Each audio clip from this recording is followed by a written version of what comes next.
안녕하세요, 썬남지입니다.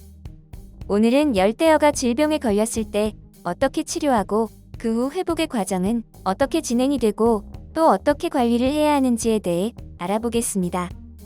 우리는 열대어가 질병에 걸리면 증상을 보고 어떤 질병이냐를 판단한 후 그에 맞는 약을 처방합니다. 다들 여기까지의 과정은 다들 잘 아시는데 그 후 어떻게 관리를 해야 하는지, 약 처방 한 번 했다고 증상이 나아지지도 않는데 본어항에 다시 넣어도 되는 건지 아니면 약을 매일매일 뿌려야 하는 건지 고민이 많으실 것입니다. 그래서 오늘은 질병관리 그 3번째 시간으로 질병 치료와 회복에 대해 하나하나 꼼꼼하게 알아보겠습니다.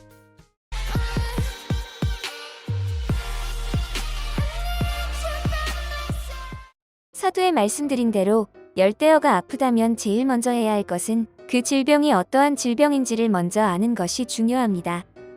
그래야 어떤 약을 쓰고 어떻게 관리를 해야 하는지를 알 수 있겠지요. 그래서 여기 표를 통해서 증상마다 어떤 질병이고 어떤 약을 써야 하는지 살펴보겠습니다. 이 표는 멜라픽스와 피마픽스를 만든 제조사에서 제공하는 각각의 질병의 유형마다 치료약을 구분해 놓은 것입니다.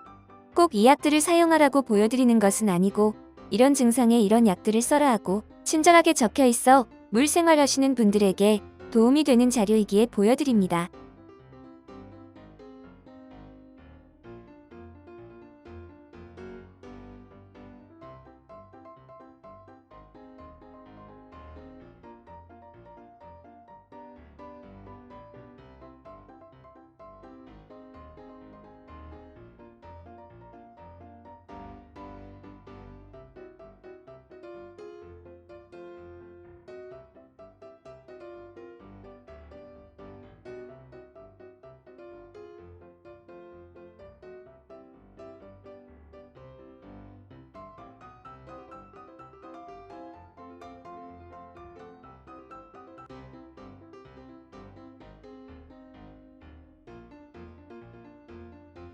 위의 표를 보고 우리 집 애들이 어떤 질병이고 어떤 약을 써야 하는지 대충 감을 잡으셨다면 이젠 정말 치료를 해야 합니다.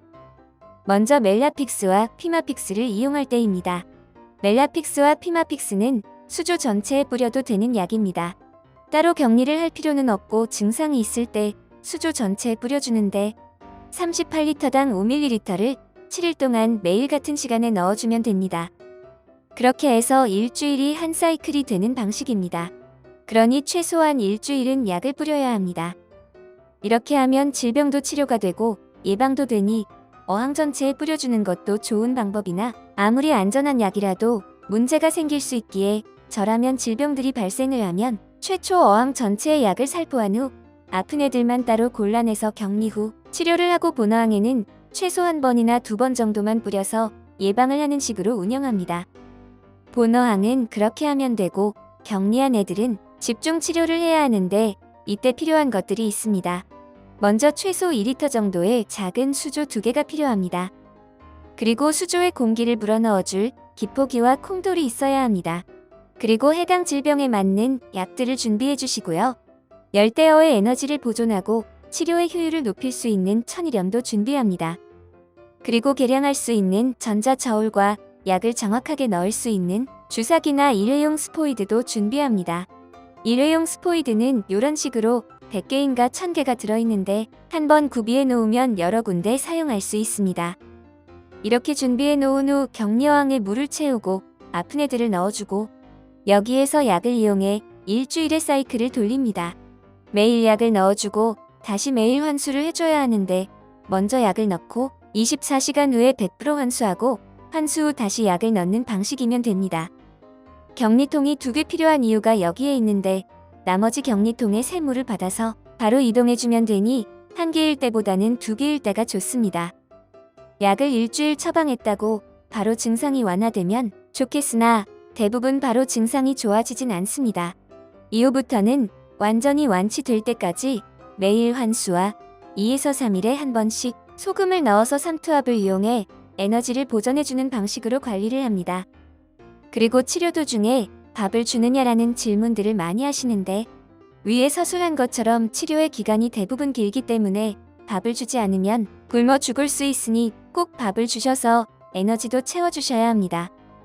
다만 밥을 줄 경우 바닥에 이물질이 많이 쌓이니 무조건 100% 환수는 하루도 거르면 안 됩니다. 밥도 아무 밥이나 주지 마시고 이왕이면 저는 브라인 쉬림프를 추천합니다. 브라인 쉬림프가 다른 사료에 비해 부패도 잘 안 되고 애들이 잘 먹기 때문에 남길 염려도 훨씬 적습니다. 치료에 가장 중요한 것은 깨끗한 물을 늘 유지하는 것이기에 브라인도 최소한으로만 주시면 되겠습니다. 또 잘 걸리는 외부 기생충일 때의 치료법입니다. 외부 기생충일 때의 증상은 꼬리가 바늘처럼 가늘어지거나 아니면 바늘 접는 경우, 또 등핀을 활짝 펴지 않고 말고 있는 경우, 몸을 자꾸 바닥에 문지르는 행동을 하는 경우, 몸 주변에 공기방울이 붙어 있는 경우, 이럴 때는 거의 외부 기생충에 의한 질병일 때 나타나는 현상입니다. 이때는 프란지콴텔이라는 약을 사용하면 되는데, 프란지콴텔은 기본적으로 3회 사용이 1사이클입니다. 그러니 3일 동안 매일 약을 써야 하며 피마픽스와는 다르게 어항 전체에 뿌리면 안 되고 따로 격리 후에 치료를 해야 합니다. 치료 방법은 물 1리터당 0.5ml의 약을 넣어 4분간 약욕하는 방식입니다. 성어의 경우는 이렇게 하시면 되고 치어나 유어의 경우는 약의 용량을 반으로 줄여서 하셔야 안전합니다. 이 약은 매우 독한 약이기 때문에 반드시 시간과 용량을 정확하게 지켜야 합니다. 이렇게 약욕을 한 후에는 무조건 완치될 때까지 분리해서 관리를 해야 합니다. 3일 약욕했다고 본어항에 넣으면 절대 완치되지 않습니다. 그러니 분리해서 위와 같은 방식으로 매일 환수를 해주는 방식으로 치료통에서 관리를 하시면 대부분 일주일에서 2주 사이에 꼬리가 확실히 다 펴지는 기적을 볼 수 있습니다. 오늘의 핵심을 요약해보자면 각각의 증상에 맞는 약을 처방한 후 아픈 애들은 무조건 분리해서 관리를 해야 하는데 매일 100% 환수를 해야 하고 밥은 꼭 줘야 하며 경우에 따라 소금을 넣어서 에너지를 보전해주면 빠르면 일주일, 늦어도 2주일이면 완치가 된 후 본어항에 넣어야 합니다. 그리고 질병이 발생했을 때는 아픈 애들은 격리를 하되 본어항에도 약을 투여해서 나머지 애들을 예방 차원의 치료를 해야 한다 정도이겠습니다. 여기에 하나 더, 질병이 많이 진행된 경우는 어떤 약을 쓰더라도 탈락할 확률은 반드시 존재하니 치료 도중 탈락했다고 포기하지 마시고 나머지 애들은 꼭 살리시기 바랍니다. 자, 오늘은 열대어 치료 후 정말 중요한 관리에 대해 알아봤습니다. 열대어는 안 아픈 게 가장 좋지만 워낙 약한 개체인지라 안 아플 수 없습니다. 그러니 포기하지 마시고 치료를 꾸준히 하시고 최근 들어 열대어를 방생하거나 사료로 쓰는 경우를 자주 접하는데 열대어도 생명이니 쉽게 포기하지 마시고 또 외래종으로 분류된 열대어는 방생을 할 수가 없으니 방생하지 마시고 본인이 못 키울 환경이라면 주변의 지인들에게 나눔을 하거나 카페에 가입해서 나눔을 하면 쉽게 해결할 수 있으니 끝까지 책임지는 모습을 보여줬으면 합니다. 본인들의 사정은 일일이 알 수 없으나 그렇게 하고 영상으로 남겨 공유까지 하니 지켜보는 많은 분들이 더 안타까워하는 것 같습니다. 열대어도 생명이니 생명의 고귀함을 인정하시고 끝까지 책임지는 자세가 필요하겠습니다. 그럼 모두 건강하시고 오늘의 내용이 유익하셨다면 영상 좋아요와 구독 많이 해주시고 여러분의 소중한 댓글로 많이들 응원해주시고 소중한 생명 보호에 함께 해주시기 바랍니다.